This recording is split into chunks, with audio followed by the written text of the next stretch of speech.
Many times we Christians, we doubt our God. ಅನೇಕ ಸಾರಿ ಕ್ರೈಸ್ತರಾಗಿ ನಾವು ನಮ್ಮ ದೇವರ ವಿಷಯದಲ್ಲಿ ಸಂಶಯ ಪಡ್ತೇವೆ. Many times it happens. ಅನೇಕ ಸಾರಿ ಈಗ ಆಗ್ತದೆ. Many times for some people, Jesus is like a what do you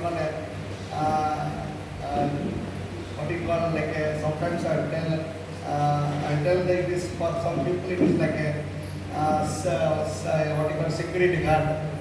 ಕೆಲವರಿಗೆ ಯೇಸು ಸ್ವಾಮಿ ವಿಷಯದಲ್ಲಿ ದೇವರ ರಾಗಪ್ಪ ಅಂತಂದ್ರೆ ಕಾವಗಾರರಿದ್ದಾರೆ. And sometimes some people Jesus is like a financer. ಇನ್ನು ಕೆಲವರಿಗೆ ಯೇಸು ಸ್ವಾಮಿ ಯಾಕಪ್ಪ ಅಂತಂದ್ರೆ ಹಣಕಾಸಿನ ತೊಂದರೆ ಇದ್ದಾಗ ಹಣ ಒದಗಿಸಬಹುದು. And in sometimes when you are sick, you should be a doctor. ಮತ್ತೆ ನೀವು ರೋಗದಲ್ಲಿದ್ದಾಗ ಯೇಸು ಸ್ವಾಮಿ ಹಾಗೆ ಅಂದ್ರೆ ವೈದ್ಯನಾಗಿರ್ಬೇಕಂತ.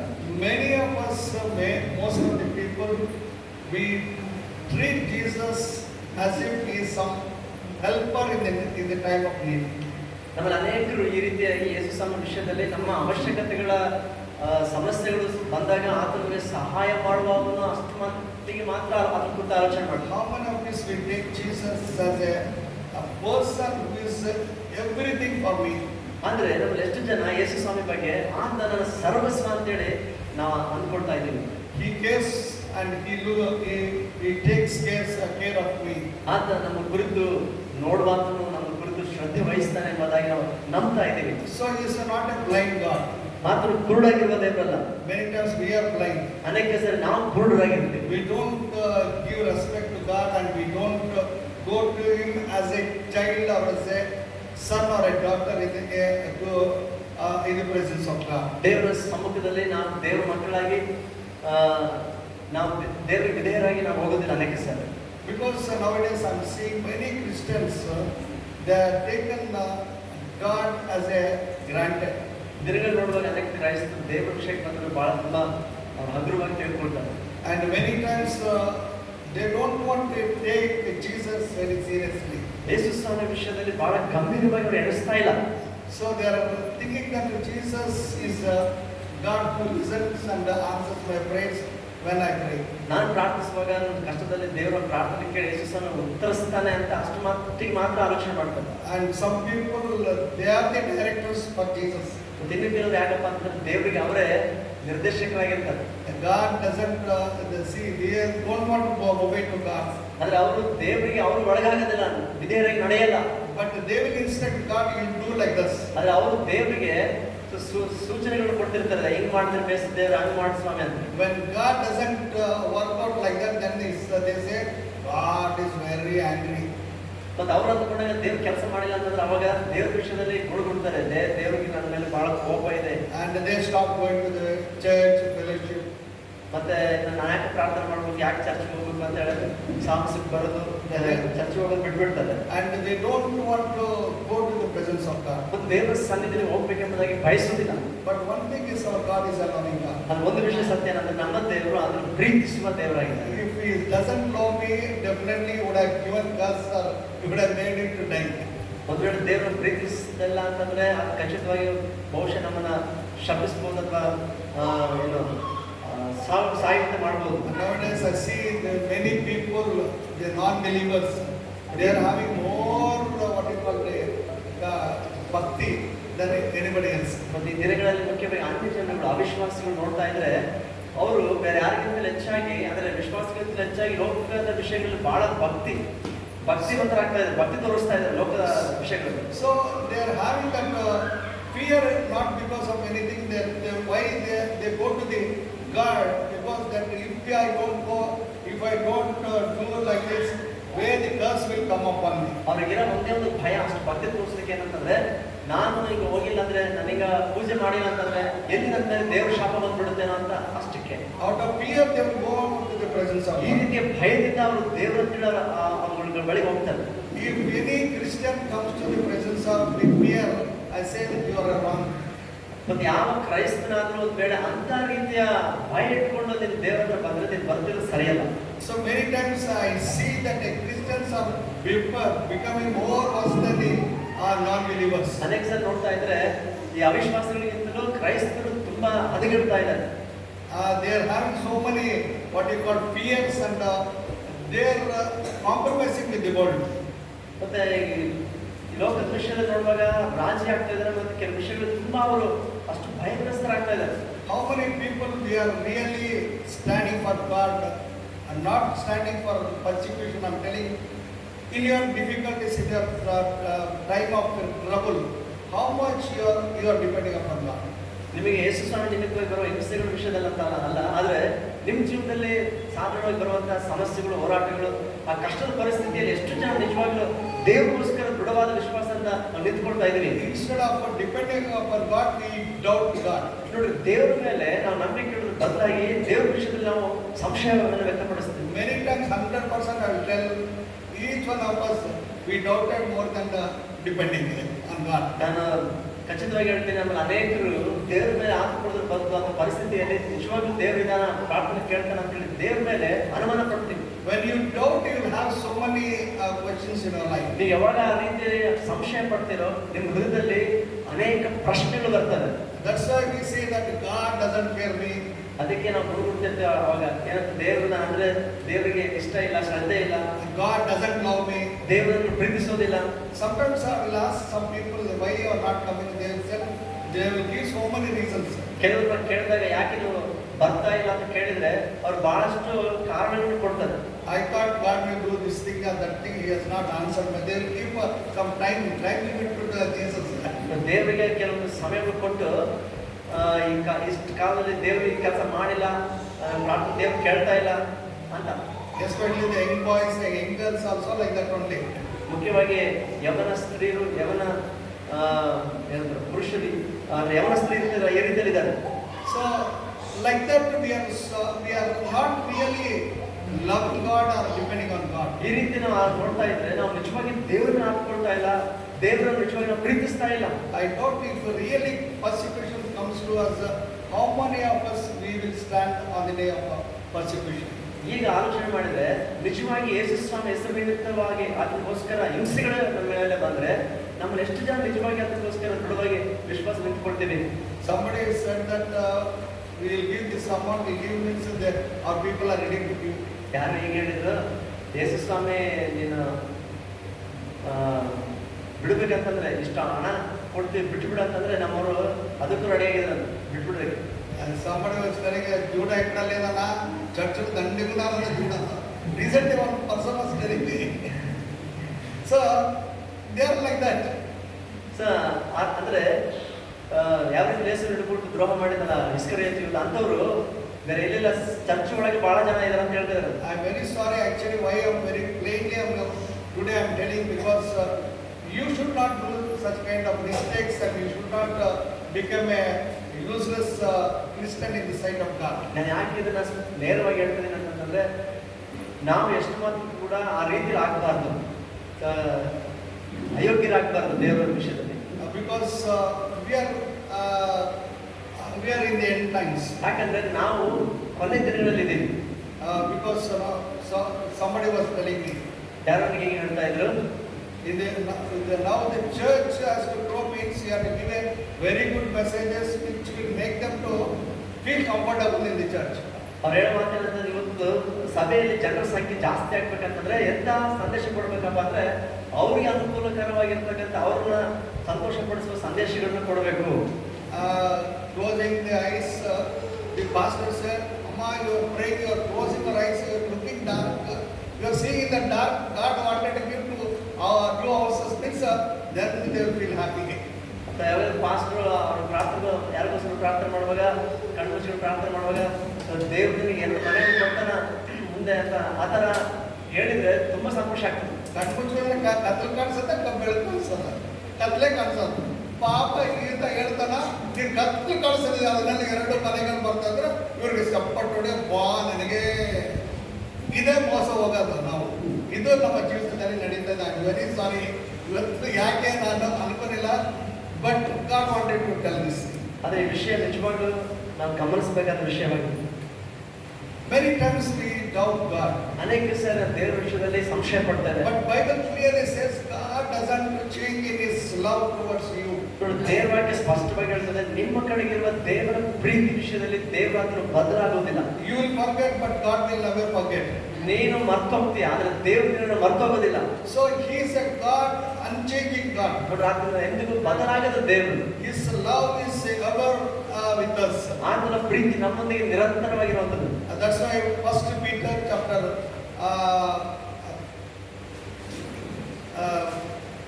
5 and 7. ಮೊದಲ ಪೇತ್ರ First Peter 5ನೇ ಅಧ್ಯಾಯ 7 fifth and the 7th verse. 5th chapter 7th verse. Casting all your care upon Him, for He careth for you. 5ನೇ ಅಧ್ಯಾಯ 7ನೇ ವಚನ. ನಿಮ್ಮ ಚಿಂತೆಯನ್ನೆಲ್ಲ ಆತನ ಮೇಲೆ ಹಾಕಿರಿ, ಆತನು ನಿಮಗೋಸ್ಕರ ಚಿಂತಿಸುತ್ತಾನೆ. So here Bible clear says He is a God who will thinking about you. ನೋಡಿ, ಇಲ್ಲಿ ದೇವರ ವಾಕ್ಯ ಸ್ಪಷ್ಟವಾಗಿ ಹೇಳ್ತದೆ, ದೇವರು ನಿಮ್ಮ ಕುರಿತು ಆತನು ಯೋಚನೆ ಮಾಡ್ತಾ ಇದ್ದಾರೆ. See what you are worried, what you are thinking, already God thinks about you. ನೀವು ಯಾವುದ್ರ ಬಗ್ಗೆ ಆಲೋಚನೆ ಮಾಡ್ತಿದ್ರೆ, ನೀವು ಚಿಂತೆ ಮಾಡ್ತಿದ್ರೆ, ಅದು ನಿಮಗೆ ಮುಂಚಿತವಾಗಿ ದೇವರು ಆ ವಿಷಯ ನಿಮಗೋಸ್ಕರ ಆತ ಚಿಂತಿಸ್ತಾ ಇದ್ದಾರೆ. Definitely sometimes you may feel that you want something in your life. ಖಚಿತ ನಿಮ್ಮ ಜೀವನದಲ್ಲಿ ಕೆಲವು ಸಾರಿ ನಮಗೆ ಇದ್ರೆ ಬೇಸು ಅಂತ ಅನಿಸ್ತದೆ. But God already planned that I wanted to give that one. ಆದ್ರೆ ಈಗಾಗಲೇ ದೇವರು ನಿಮ್ಮ ವಿಷಯದಲ್ಲಿ ಅದನ್ನು ಕೊಡಬೇಕೆಂಬುದಾಗಿ ಆತ ಯೋಚನೆ ಮಾಡಿದ್ದಾರೆ. Don't think that my neighbor got a fridge, I don't get a fridge. ಇದರ ಅನ್ಕೋಬೇಡ್ರಿ, ನಮ್ಮ ಪಕ್ಕದವರಿಗೆ ಫ್ರಿಡ್ಜ್ ಐತಿ, ನನಗೆ ಸರಿ ಫ್ರಿಡ್ಜ್ ಇಲ್ಲ ಅಂತ ಅನ್ಕೋಬೇಡ್ರಿ. But God definitely will give, but don't try to go and take in EMI. ದೇವರು ಖಚಿತ ದಿವಸ ಕೊಡ್ತಾನೆ, ಆದ್ರೆ ಅದಕ್ಕೋಸ್ಕರ ಅಂತ ನೀವು ಲೋನ್ ಅಲ್ಲಿ ತಗೊಳಕ್ ಹೋಗ್ಬೇಡ್ರಿ. So wait upon God, God will definitely will give. ದೇವ್ರ ಮೇಲೆ ಹಾಕೊಂಡ್ರೆ ಖಚಿತವಾಗಿ ದೇವರು ಒಂದು ದಿನ ಅದನ್ನು ಒದಗಿಸ್ತಾನೆ. Because God cares you. ಯಾಕಂದ್ರೆ ನಿಮ್ಮ ಕುರಿತು ದೇವರು ಆತನ ಆಲೋಚನೆ ಮಾಡ್ತಾ ಇದ್ದಾರೆ. How He cares you. ಯಾಕೆ ನಿಮ್ಮ ಕುರಿತು ಆತ ಚಿಂತಿಸ್ತಾನೆ? The Bible says He loves everybody. ದೇವರ ಹೇಳ್ತಾರೆ ಎಲ್ಲರನ್ನು ಪ್ರೀತಿಸ್ತಾನೆ. So He loves the lost and also the people who are suffering here, and the people who are defeated, who are in downtrodden, or who are in grief. ಯಾರು ಕಷ್ಟದಲ್ಲಿದ್ದಾರೆ, ದುಃಖದಲ್ಲಿದ್ದಾರೆ, ಮತ್ತೆ ಅವಮಾನ ನಿಂದೆಗಳಲ್ಲಿದ್ದಾರೆ, ಅಂತರ ವಿಷಯದಲ್ಲಿ ದೇವರು ಅದರ ಕಾಳಜಿ ವಹಿಸ್ತಾನೆ. So He loves everybody. ಎಲ್ಲರನ್ನ ಅದನ್ನು ಪ್ರೀತಿಸ್ತಾನೆ. That's why sometimes we doubt how God loves me. ಕೆಲವು ಸಾರಿ ನಮಗೆ ಅನಿಸ್ತದೆ, ಯಾಕೆ ಹೆಂಗಪ್ಪ ದೇವರನ್ನ ಪ್ರೀತಿಸ್ತಾನೆ ಎಂಬುದಾಗಿ. His nature's hand will show that He loves us. ನೋಡ್ರಿ, ಆ ಮೊಳೆಗಳು ಜಡಲ್ಪಟ್ಟ ತರ ಕೈಗಳೇ ನಮಗೆ ತೋರಿಸ್ತವೆ So ನಮ್ಮನ್ನು ಪ್ರೀತಿಸ್ತಾನೆ. He died willingly ಆತನ ಸ್ವ ಇಚ್ಛೆಯಿಂದ ನಮಗೋಸ್ಕರ ಪ್ರಾಣ ಕೊಟ್ಟಿದ್ದಾನೆ, in order to save you and me. ನಿನ್ನನ್ನ ನನ್ನನ್ನ ಆತನ ರಕ್ಷಿಸಬೇಕೆಂಬುದಾಗಿ. So when God is so concerned to save you and me, how much more He is concerned about your future and every need of your family. ನೋಡಿ, ನಿನ್ನನ್ನ ರಕ್ಷಿಸಬೇಕಂತ ಅಷ್ಟು ಮಟ್ಟಿಗೆ ಅದನ್ನ ನಿನ್ನ ಕುರಿತು ಆಲೋಚನೆ ಮಾಡಿರ್ಬೇಕಾದ್ರೆ, ಮತ್ತೆ ನಿನ್ನ ಕುಟುಂಬದ ವಿಷಯದಲ್ಲಿ, ಭವಿಷ್ಯದ ವಿಷಯದಲ್ಲಿ ಆತನು ನಿನ್ನ ಬಗ್ಗೆ ಆಲೋಚನೆ ಮಾಡಲ್ವಾ, ಮಾಡಿರಲ್ವಾ? The Bible says He willingly laid down His life for us. ದೇವರ ಕೇಳುತ್ತೆ, ಆತನು ನಮಗೋಸ್ಕರ ಪ್ರಾಣ ಕೊಡುವ ವಿಷಯದಲ್ಲಿ ತನ್ನ ಸ್ವಂತ ಇಚ್ಛೆಯಿಂದ ಆತನು ಪ್ರಾಣ ಕೊಟ್ಟನು. So when God so loved the world and He gave His only begotten Son, ದೇವರು ಲೋಕದ ಎಷ್ಟೋ ಪ್ರೀತಿಯಿಂದ ತನ್ನ ಒಬ್ಬನೇ ಮಗನನ್ನು ಕೊಟ್ಟನು. and definitely God will care about us. ಖಚಿತವಾಗಿ ದೇವರು ನಮ್ಮ ಕುರಿತು ಅದನ್ನು ಶ್ರದ್ಧೆ ಉಳ್ಳವನಾಗಿದ್ದಾನೆ, ಆಲೋಚನೆ ಉಳ್ಳವನಾಗಿದ್ದಾನೆ. And He is not only laid down His life for us, but He is not only died for us, but He rose from the dead. ನಮಗೋಸ್ಕರ ತನ್ನ ಪ್ರಾಣವನ್ನು ಕೊಟ್ಟಿದ್ದು ಮಾತ್ರ ಅಲ್ಲ, ಆತನು ಮರಣ ಜಯಿಸಿ ಮೃತ್ಯುಂಜಯನಿಗೆ ಎದ್ದು ಬಂದಾನೆ. So by all these things we know that God loves us more than anything else. ಎಲ್ಲರ ಮೂಲಕ ನಮ್ಗೆ ಅರ್ಥ ಆಗುತ್ತೆ, ಬೇರೆ ಯಾವುದಕ್ಕಿಂತಲೂ ಹೆಚ್ಚಾಗಿ ದೇವರು ನಮ್ಮ ವಿಷಯದ ಬಗ್ಗೆ ಕಾಳಜಿ ವಹಿಸ್ತಾ ಇದೆ, ಪ್ರೀತಿಸ್ತಾ A ಇದೆ. person who gives his life for a friend, definitely we say that he is a real friend. ಯಾವ ಒಬ್ಬ ಸ್ನೇಹಿತರಂತ ಮತ್ತೊಬ್ಬ ಸ್ನೇಹಿತರಿಗೋಸ್ಕರ ಪ್ರಾಣ ಕೊಡಲಿಕ್ಕೆ ಸಿದ್ಧನಾಗ್ತಾನೆ, ನಾವು ಅದನ್ನ ನೋಡಿ ಹೇಳ್ತೀವಿ, ಇದು ನಿಜವಾದ ಸ್ನೇಹಿತರಪ್ಪ ಅಂತ ಹೇಳಿ. So nowadays we don't find such kind of people. ಆದ್ರೆ ಈ ದಿನಗಳಲ್ಲಿ ಅಂತ ಸ್ನೇಹಿತರನ್ನ ಅಂತವ್ರನ್ನ ನೋಡ್ತಾ ಇಲ್ಲ, ಕಾಣ್ತಾ ಇಲ್ಲ. Own people, they don't give blood donation. ಸ್ವಂತ ಜನರು ಇವತ್ತು ಅವಸರ ಬಿದ್ರೆ ರಕ್ತದಾನ ಮಾಡಲ್ಲ. Yeah, it is happening now. ಇವತ್ತು ಇದು ನಡೀತಾ ಇದೆ. People are ready to give money to buy the blood, but they are not ready to give the blood. ರಕ್ತ ಇಲ್ಲಪ್ಪ ಅಂತಂದ್ರೆ ರಕ್ತನ ಕೊಂಡ್ಕೊಳ್ಳಿಕ್ಕೆ ಹಣ ಕೊಡ್ಲಿಕ್ಕೆ ಸಿದ್ಧರಾಗಿದ್ದಾರಾಗಲಿ, ಅವರು ಸ್ವಂತ ರಕ್ತ ಕೊಡ್ಲಿಕ್ಕೆ ಸಿದ್ಧರಾಗಿಲ್ಲ. As a human being, when you think about so many things in our life, God is not like that. ನೋಡ್ರಿ, ನಮ್ಮ ಮನುಷ್ಯರಾಗಿ ಬಹಳಷ್ಟು ಆಲೋಚನೆ ಮಾಡ್ತೀವಿ, ಆದ್ರೆ ಸ್ವಾರ್ಥದಿಂದ. ಆದ್ರೆ ದೇವರು ಆ ರೀತಿಯಲ್ಲಿ ಇಲ್ಲ. So God is ready to give everything for us. ನಮಗೋಸ್ಕರ ದೇವರ ಸರ್ವಸ್ವವನ್ನು ಕೊಡ್ಲಿಕ್ಕೆ ಅಂತ ಸಿದ್ಧನಾದ ಕೊಡ್ತಾರೆ. That's why Bible says clearly that seek the first kingdom of God and His righteousness, everything will come after you. ಅದಕ್ಕೆ ದೇವರ ಹೇಳ್ತಾರೆ, ನೀವು ಮೊದಲು ದೇವರ ರಾಜ್ಯವನ್ನ ಅಥವಾ ನೀತಿಯನ್ನ ಹುಡುಕ್ರಿ, ಆಗ ನಿಮ್ಮ ಹಿಂದೆ ನಿಮಗೆ ಬೇಕಾಗಿದ್ದ ಎಲ್ಲವೂ ಬರ್ತದೆ. So many of us, we don't seek the presence of God, seek God's kingdom, but we seek after a job or other things in our life. ಅದ ನಾವೇನ್ ಮಾಡ್ತೀವಿ, ಅನೇಕ ಸಾರಿ ನಾವು ದೇವರು ಹುಡುಕಲ್ಲ, ರಾಜ್ಯ ಹುಡುಕಲ್ಲ, ನಾವು ನಮ್ಮ ಸ್ವಂತ ಆಲೋಚನೆ ಮೇರೆಗೆ ನಮ್ಮ ಬೇಕಾಗಿರೋ ಸಂಗತಿಗಳನ್ನ ಲೋಕರೀತಿಯಾಗಿ ಹುಡುಕ್ಲಿಕ್ಕೆ ಹೋಗ್ತೀವಿ. And when you seek after His righteousness and His kingdom, automatically everything will come in your life. ಆದ್ರೆ ಮೊದಲು ದೇವರ ರಾಜ್ಯವನ್ನ ಅಥವಾ ನೀತಿಯನ್ನು ಯಾರು ಹುಡುಕ್ತಾರೋ ಅವ್ರ ಜೀವಿತದಲ್ಲಿ ಬೇಕಾಗಿದ್ದ ಎಲ್ಲವನ್ನೂ ಕೂಡ ಅದು ಸಹಜವಾಗಿ ಅದು ಬರುವಂತ ದೇವರು ಮಾಡ್ತಾರೆ. So He loves because He has chosen us. ನಮ್ಮನ್ನು ಆತನು ಆರಿಸಿಕೊಂಡಿದ್ದಾನೆ, ಅದಕ್ಕೋಸ್ಕರ ಆತನು ನಮ್ಮನ್ನು ಪ್ರೀತಿಸ್ತಾ ಇದ್ದಾನೆ. So that is why we should not doubt His love, and we do not doubt anything in our life, and we have to go very freely, and with faith we have to pray. ಅದಕ್ಕೋಸ್ಕರ ಯಾವತ್ತೂ ಕೂಡ ದೇವರ ಪ್ರೀತಿ ವಿಷಯದಲ್ಲಿ ನಾವು ಸಂಶಯ ಪಡಬಾರ್ದು, ಅದು ಬದಲಾಗಿ ವಿಶ್ವಾಸ ನಂಬಿಕೆಯಿಂದ ನಾವು ಮುಂದೆ ಸಾಗಬೇಕು. So number one, we see that God loves everyone. ಮೊದಲಾಗಿ ನಾವು ನೋಡ್ತಾ ಇದ್ದೀವಿ, ದೇವರು ನಮ್ಮನ್ನು ಎಲ್ಲರನ್ನ ಪ್ರೀತಿಸ್ತಾನೆ. So there is no reservation in His love. ದೇವರ ಪ್ರೀತಿಯಲ್ಲಿ ಯಾವುದೇ ರೀತಿಯ ಕಾಯ್ದಿರಿಸುವಿಕೆಗಳಿಲ್ಲ. Whether you are believer, unbeliever, but still He loves everybody. ನೀನು ವಿಶ್ವಾಸಿಯಾಗಿದ್ರು ಅವಿಶ್ವಾಸಿಯಾಗಿದ್ರು ಯಾರೇ ಆಗಿದ್ರು ದೇವರು ನಿನ್ನನ್ನೆಲ್ಲರನ್ನ ಪ್ರೀತಿಸ್ತಾನೆ. But when you follow the words, footsteps of Jesus and the word of God in your life, God loves you more. ನೀನು ಯಾವಾಗಾದ್ರೆ ದೇವರ ವಾಕ್ಯವನ್ನು ಕೈಕೊಂಡು ಆತನ ಹೆಜ್ಜೆಜಾಡಲ್ಲಿ ನೀನು ನಡೆಯುವುದಾದ್ರೆ ಇನ್ನೂ ಎಷ್ಟು ಅಧಿಕವಾಗಿ ದೇವರು ನಿನ್ನನ್ನು ಪ್ರೀತಿಸ್ತಾನೆ. God doesn't want your tithes or your money. ದೇವರಿಗೆ ನಿನ್ನಿಂದ ದಶಮ ಭಾಗವಾಗಲಿ ನೀನು ಕೊಡುವ ಹಣವಾಗಲಿ ಆತನಿಗೆ ಅದು ಮುಖ್ಯ ಅಲ್ಲ, ಅದು ಬೇಕಾಗಿಲ್ಲ. Sometimes people will think that because of my money giving, God is pleased about me. ಕೆಲವು ಸಾರಿ ಕೆಲವರು ಈಗ ಅಂದ್ಕೊಳ್ತಾರೆ, ನಾನು ಹಣ ಕೊಡೋದ್ರಿಂದ ಕಾಣಿಕೆ ಕೊಡೋದ್ರಿಂದ ಅದರಿಂದ ದೇವರು ಎಷ್ಟೋ ಮೆಚ್ಚಿಕೊಳ್ತಾನೆ ಅಂತ ಹೇಳಿ. So before all these things, God wants your heart. ನೋಡ್ರಿ, ಎಲ್ಲದಕ್ಕಿಂತ ಮುಂಚೆ ಅಥವಾ ಮೊದಲು ದೇವರಿಗೆ ಬೇಕಾಗಿರೋದು ನಿನ್ನ ಹೃದಯ. When you give your heart and your whole life to Jesus, God will take care of ನಿನ್ನ you. ಜೀವಿತವನ್ನ, ನಿನ್ನ ಹೃದಯವನ್ನ ನೀನು ಸಂಪೂರ್ಣವಾಗಿ ದೇವರಿಗೆ ಸಮರ್ಪಿಸಿದ್ರೆ ಖಚಿತವಾಗಿ ನಿನ್ನೆಲ್ಲ ವಿಷಯವನ್ನ ಆತ ನೋಡ್ಕೊಳ್ತಾನೆ.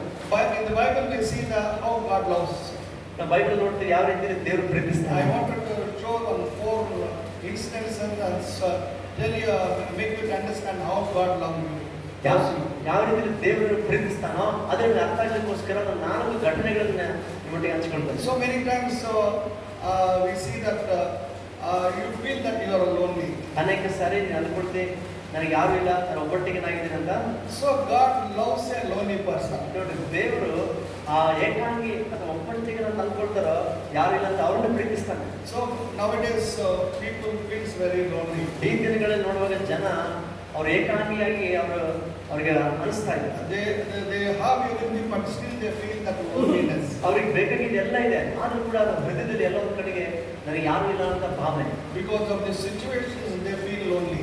ಅವ್ರಿಗಿರೋ ಪರಿಸ್ಥಿತಿ ವಿರುದ್ಧವಾಗಿ ಅವರು ಆ ರೀತಿಯಲ್ಲಿ ಅಂದ್ಕೊಳ್ತಾರೆ. Because of so many other reasons they feel lonely. ಮತ್ತೆ ಇನ್ನು ಬೇರೆ ಕಾರಣಗಳ ನಿಮಿತ್ತವಾಗಿ ಅವ್ರು ಆ ರೀತಿಯಲ್ಲಿ ಅಂದ್ಕೊಳ್ತಾ ಇದ್ದಾರೆ. But Jesus is a person who comes and talks and make that person not to be lonely. ಆದ್ರೆ ಯೇಸು ಸ್ವಾಮಿ ಎಂತ ದೇವರು ಅಂತಂದ್ರೆ, ಆತ ನಿನ್ನ ಹತ್ತಿರಕ್ಕೆ ಬರ್ತಾನೆ ಅಂತ ಪರಿಸ್ಥಿತಿಯಲ್ಲಿ ಇರುವಾಗ ನಿನ್ನ ಸಂಗಡ ಮಾತನಾಡ್ತಾನೆ, ಮುಂದೆ ನಾನು ಇದೀನಿ ಅಂತ ಹೇಳ್ತಾನೆ. He will constantly come and he wanted to console such kind of people. ಸತತವಾಗಿ ಬಿಡದೆ ಅಂತ ಜನರ ಹತ್ರ ಬರ್ತಾನೆ, ಅವ್ರನ್ನ ಧೈರ್ಯಪಡಿಸ್ತಾನೆ, ಮಾತಾಡ್ತಾನೆ. So we see in the Bible that Samaritan woman. ನಾವು ಬೈಬಲ್ ನೋಡಿದ್ರೆ ಅಂತ ಜನರನ್ನು ಕಂಡುಕೊಳ್ತೀವಿ. ಒಬ್ಬ ಸಮರಿಯ ಸ್ತ್ರೀ ಕುರಿತು ಆಲೋಚನೆ ಮಾಡಬಹುದು. ಈಗ So that in John chapter 5 we see that ಯೋಹಾನ ಸುವಾರ್ತೆ 5ನೇ ಅಧ್ಯಾಯದಲ್ಲಿ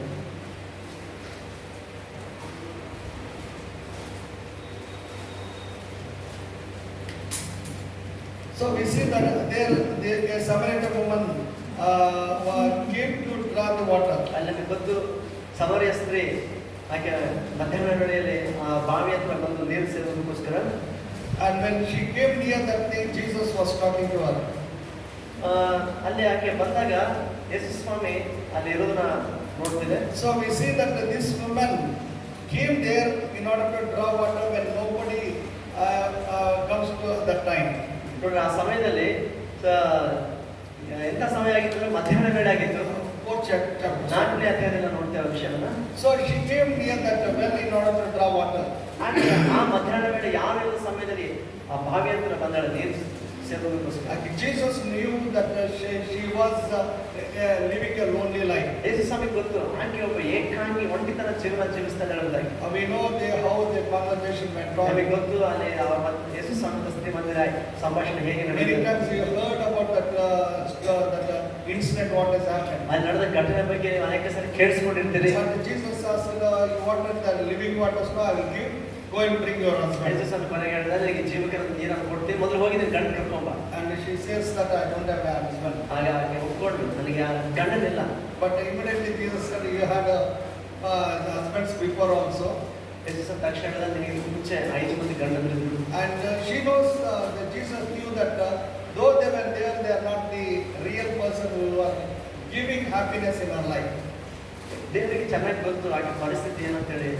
ಹಾಗೆ ಜೀವನದಲ್ಲಿ ಯಾರು ಕೂಡ ನಿಜವಾದಂಥ ಸಂತೋಷವನ್ನು ಆಕೆಗೆ ಕೊಡಲಿಲ್ಲ. But when Jesus talked to her, she realized her sin and their life, and she knew that he is the Rabbi and who is going to come to the world. ಆದರೆ ಯೇಸು ಸ್ವಾಮಿ ಸಂಗಡ ಮಾತನಾಡ್ತಿರ್ಬೇಕಾದ್ರೆ ಆಕೆಗೆ ಮನವರಿಕೆ ಆಯಿತು, ತನ್ನ ಸ್ಥಿತಿ ಗೊತ್ತಾಯಿತು, ತನ್ನ ಪಾಪಿ ಎಂಬುದಾಗಿ ಗೊತ್ತಾಯಿತು. ಮತ್ತೆ ಯೇಸು ಸ್ವಾಮಿ ವಿಷಯದಲ್ಲಿ ಆತನು ಬರಬೇಕಾಗಿರುವ ರಕ್ಷಣೆ ಎಂಬುದಾಗಿ ಸಹ ಕಂಡುಕೊಂಡಳು. So she knew that he is the person who could tell about my life and everything. ಆಕೆಗೆ ಅರ್ಥವಾಯಿತು, ನನ್ನ ಜೀವಿತ ಎಲ್ಲವನ್ನು ಕೂಡ ಈತನು ನನಗೆ ತಿಳಿಸಿಬಿಟ್ಟನು. And immediately when she encountered Jesus and when she believed that Jesus is the real Christ who has to come, immediately what she did, she left that pot itself. The Bible says.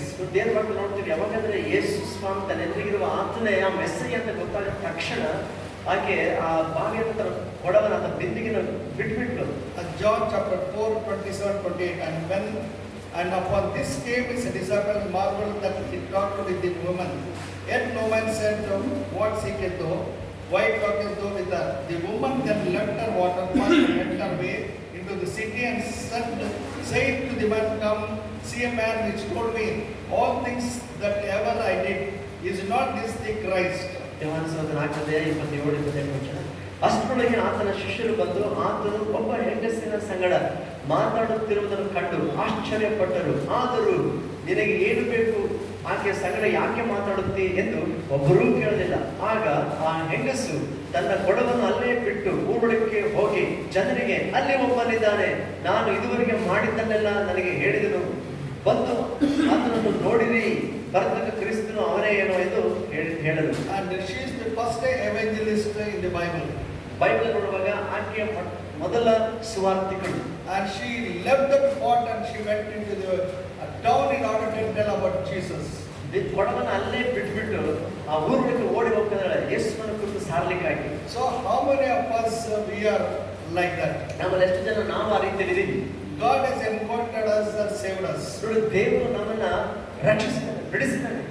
Or we are going into the world and making the lonely person to come to Jesus, or you yourself feeling lonely and sitting at home.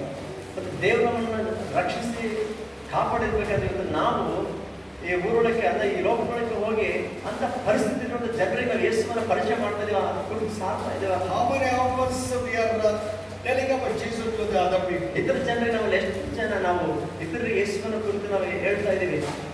At least don't tell about Jesus, but show the life of Jesus to the other people. ಒಂದು ವೇಳೆ ಯೇಸು ಸ್ವಾಮಿಯನ್ನು ಕುರಿತು ನೀವು ಸಾರದೆ ಹೋದ್ರು ಕನಿಷ್ಠ ಯೇಸುವಿನ ಜೀವಿತವನ್ನ, ನಿಜವಾದ ಕ್ರೈಸ್ತಿಯ ಜೀವಿತವನ್ನು ಜೀವಿಸಿ ಅವರಿಗೆ ತೋರಿಸ್ರಿ. I don't recommend you to go and tell everybody about Jesus, but by your action, by your life, show the love of Jesus. ನಾನು ಈಗ ಹೇಳ್ತಾ ಪ್ರತಿಯೊಬ್ಬರಿಗೆ ನಾಳಿಂದ ಹೋಗಿ ನೀವು ಎಲ್ಲರಿಗೆ ಸಾರ್ತಾ ಹೋಗಿರ ಅಂತ ಅದ್ರ ಬದಲಾಗಿ ನಿಮ್ಮ ಕ್ರಿಯೆ, ನಿಮ್ಮ ನಡತೆ, ನಿಮ್ಮ ಮಾತುಗಳ ಮೂಲಕ ಯೇಸು ಸ್ವಾಮಿಯನ್ನ ಆ ಜನರಿಗೆ ತೋರಿಸ್ರಿ. How many of us still we are watching serial after serial? ನಮ್ಮಲ್ಲಿ ಎಷ್ಟು ಜನ ಈಗಲೂ ಒಂದು ಸೀರಿಯಲ್ ಆದ್ಮೇಲೆ ಇನ್ನೊಂದು ಸೀರಿಯಲ್ ಅನ್ನ ವೀಕ್ಷಿಸ್ತಾ ನೋಡ್ತಾ ಇದ್ದೀವಿ. How many of us we sit at home and watch cinemas? ಎಷ್ಟು ಜನ ನಮ್ಮಲ್ಲಿ ಇನ್ನು ಮನೇಲಿ ಕೂತ್ಕೊಂಡು ಸಿನಿಮಾಗಳು ನೋಡ್ತಾ ಇದ್ದೀವಿ. And what model we are giving to our neighbors? ನಮ್ಮ ಅಕ್ಕಪಕ್ಕದವರಿಗೆ ಎಂತ ಮಾದರಿಯನ್ನು ತೋರಿಸ್ತಾ ಇದ್ದೀವಿ. When I was in Hagri, some people used to ask the same question. ನಾನು ಆಗಿರೋ ಕೆಲಸ ಮಾಡ್ತಿರ್ಬೇಕಾದ್ರೆ ಅಲ್ಲಿ ಕೆಲವು ಜನ ಅದೇ ప్రశ్న కేಳ್ತಾ ఇದ್ರು. ఏమైనా నువ్వు చూసే ఎప్పుడో ఏమో దేవుడు అంటావు మా ప్రభు అంటావు మా ఇంటి పక్కన ఉన్నారు వాళ్ళు మీరు అలాగే టీవీ చూస్తా ఉంటారా ఏమై See, that is the model what we are giving. We are not giving a right model to the people. ನೋಡಿ ಎಂತ ಮಾದರಿನ ಜನರಿಗೆ ತೋರಿಸ್ತಾರೆ, ಎಂತ ರೀತಿಯಲ್ಲಿ ನಾವು ಜೀವಿಸ್ತಾ ಇದ್ದೀವಿ, ಸರಿಯಾದಂತ ಮಾದರಿ ಅವರಿಗೆ ನಾವು ಕ್ರೈಸ್ತರಾಗಿ ತೋರಿಸ್ತಾ ಇದ್ದೀವಿ. Another person was sir, what Isaac and Dina thought was foreign for what I answer it tell me. ಆ ರೀತಿಯಲ್ಲಿ ಬಂದು ಯಾರನ್ನ ಕೇಳಿದ್ರೆ ಏನಂತ ಉತ್ತರ ಕೊಡ್ಬೇಕು ಹೇಳಿ. So my dear brothers and sisters, ನನ್ನ ಪ್ರಿಯ ಸಹೋದರ ಸಹೋದರಿ, we have to change your attitudes. ನಾವು ನಮ್ಮ ವರ್ತನೆಯನ್ನು ಬದಲಾಯಿಸ್ಕೋಬೇಕು. God loved you. ದೇವರು ನಿಮ್ಮನ್ನು ಪ್ರೀತಿಸಿದ್ದಾನೆ. God has saved you. ದೇವರು ನಿಮ್ಮನ್ನು ರಕ್ಷಿಸಿದ್ದಾನೆ. Or we are living a right kind of life with Jesus. ಆದರೆ ನಾವು ಯೇಸುವಿನೊಂದಿಗೆ ಸರಿಯಾದ ಜೀವಿತವನ್ನು ಜೀವಿಸ್ತಾ ಇದ್ದೇವೆ. We have a right kind of relationship with Jesus or not? ಯೇಸು ಸ್ವಾಮಿಯೊಂದಿಗೆ ನಾವು ಸರಿಯಾದ ಸಂಬಂಧವುಳ್ಳವರಾಗಿದ್ದೇವೆ. Only for temporary things we are coming to His presence, or we are really coming to His presence because God has saved you. It is your duty to thank Him and make Him worship Him, coming to the presence of God. ಏನು ತಾತ್ಕಾಲಿಕವಾದ ವಿಷಯಗಳನ್ನು ಹುಡುಕೊಂಡು ಸ್ವಲ್ಪ ಆಶೀರ್ವಾದ ಸಿಕ್ಕರೆ ಸಾಕು ಆ ದೃಷ್ಟಿಯಿಂದ ನಾವು ಬರ್ತಾ ಇದ್ದೀರಾ, ಅಥವಾ ನಿಜವಾಗಿ ನಮ್ಮ ಜೀವಿತದಲ್ಲಿ ಎಷ್ಟು ಒಳ್ಳೆಯನ ಅಂತ ಅರ್ಥಕೊಂಡು ನಾವು ಅದ್ರ ಕೃತಜ್ಞತೆ ಉಳ್ಳವರಾಗಿ ನಾವು ಸನ್ನಿಧಿಗೆ ನಾವು ಬರ್ತಾ ಇದ್ದೀರಾ, ಸ್ತೋತ್ರ ಸಲ್ಲಿಸಲಿಕ್ಕೆ. What gratitude we have towards God. ದೇವರ ವಿಷಯದಲ್ಲಿ ನಮ್ಗೆ ಎಂತ ರೀತಿಯ ಕೃತಜ್ಞತೆ ಭಾವನೆ ಇದೆ. Recently one person I heard telling like this. ಈ ಮಧ್ಯೆ ಒಬ್ಬ ವ್ಯಕ್ತಿ ಈ ತರ ಹೇಳೋದು ಕೇಳಿಸ್ಕೊಂಡೆ. He is a very good preacher. ಅದು ಒಳ್ಳೆ ಪ್ರಸಂಗಿ. Almost every alternate days one woman is to call her. ಪ್ರತಿದಿನ ಅಂದ್ರೆ ಒಂದ್ ದಿವಸ ಬಿಟ್ಟು ಒಂದ್ ದಿವಸ ಒಬ್ಬ ಹೆಣ್ಮಗಳು ಅದ್ರ ಜೊತೆಗೆ ಫೋನ್ ಮಾಡ್ತಾ ಇದ್ದಾರೆ. Please pray for me to get a child. ಏನಂದ್ರೆ ಅಯ್ಯ ಸಂತಾನ ಇಲ್ಲ, ಸಂತಾನಕ್ಕೋಸ್ಕರ ಪ್ರಾರ್ಥನೆ ಮಾಡ್ರಿ ಅಂತ. My husbands and my side they are telling ನೀವು ಕಣ್ಲೇకపోతే ఇంకో పెళ్లి చేస్తాం. ನಮ್ಮ ಕಡೆಯವರು ಈಗ ಹೇಳ್ತಾ ಇದ್ದಾರೆ, ನೀನು ನಿನಗೆ ಮಕ್ಕಳಾಗಿಲ್ಲ ಅಂತಂದ್ರೆ ಬೇರೆ ಮದುವೆ ನಮ್ಮ ಗಂಡನಿಗೆ ಬೇರೆ ಮದುವೆ ಮಾಡಿಬಿಡ್ತೀವಿ. So every day she is to call him and cry and make this man to pray. ಪ್ರತಿದಿನ ಈ ಪಾಸ್ಟರ್ಗೆ ಆಕೆ ಫೋನ್ ಮಾಡಿ ಒಂದ್ ದಿವಸ ಬಿಟ್ಟು ಒಂದ್ ದಿವಸ ಫೋನ್ ಮಾಡಿ ಹೇಳ್ತಾ ಇದ್ದು ಪಾಸ್ಟರ್ ಪ್ರಾರ್ಥನೆ ಮಾಡ್ತಾ ಇದ್ರು. Every day he used to encourage that don't cry, what God will do. God definitely will answer our prayers, don't have any doubt.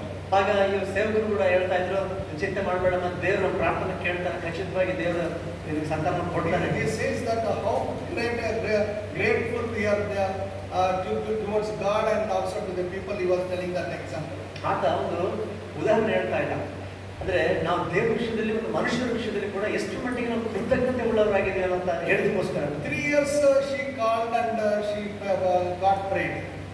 ಸತತವಾಗಿ 3 ವರ್ಷಗಳ ಕಾಲ ಇದೇ ರೀತಿಯಲ್ಲಿ ಆಕೆ ಫೋನಲ್ಲಿ ತನ್ನ ಸಮಸ್ಯೆ ಹೇಳ್ಕೊಂಡು ಪ್ರಾರ್ಥನೆ ಮಾಡಿಸ್ಕೊಳ್ತಾ ಇದ್ದ. And she stopped calling. ಆಮೇಲೆ ಒಂದು ದಿವಸ ಕೊಡುವಾಗ ಫೋನ್ ಮಾಡೋದೇ ಬಿಟ್ಬಿಟ್ಲು. And this man వాళ్ళకి ఇష్టం లేకుండా నేనేందుకు ఫోన్ చేయాలి. ಅಂದ್ರೆ ಈ ಮನುಷ್ಯ ಅಂದ್ಕೊಂಡು ಅವರಿಗೆ ಇಷ್ಟ ನಾಯಕ ಫೋನ್ ಮಾಡಲಿ. So it has happened after 1 year.